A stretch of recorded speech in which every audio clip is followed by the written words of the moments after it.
আসসালামু আলাইকুম ভিউয়ার্স, চলে আসলাম তো আরও একটি রান্নার রেসিপি নিয়ে। তো আজকে রান্না হচ্ছে দেশি পাঙাশ মাছ, পটল আর আলু দিয়ে।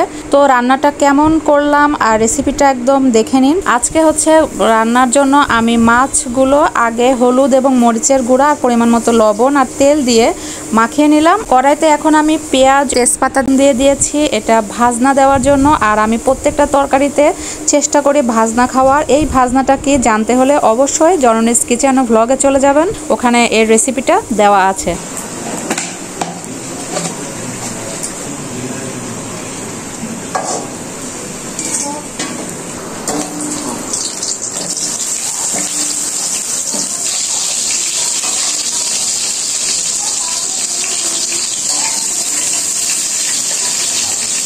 পটল আর আলু এখন ভেজে নিচ্ছি, কারণ যে কোনো মাছে পটল দিলে পটলটা হালকা তেলে ভেজে নিতে হয়। দেশি পাঙাশ মাছ রান্না খেতে আসলে অনেক মজা লাগে।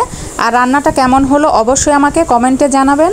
এখানে আমি সব রকমের মশলা বেটে নিয়েছি। আর এখানে কাঁচামরিচ, পেঁয়াজ, রসুন এবং আদা।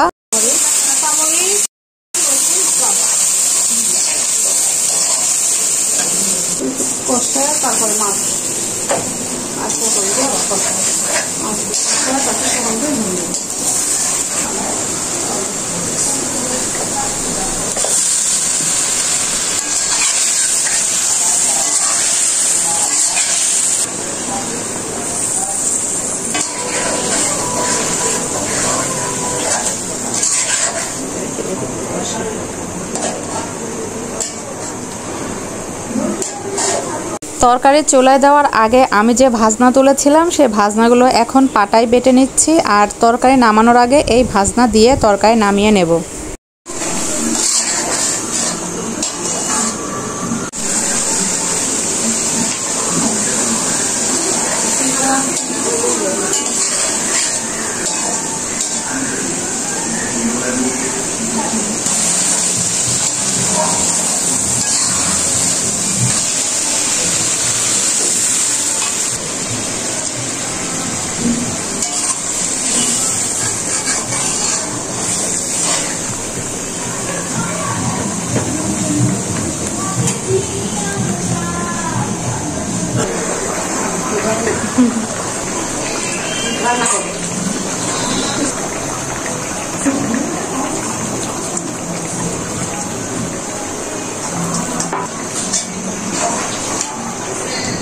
আর অবশেষে ধনিয়া পাতা দিয়ে তরকারি রান্না শেষ করলাম।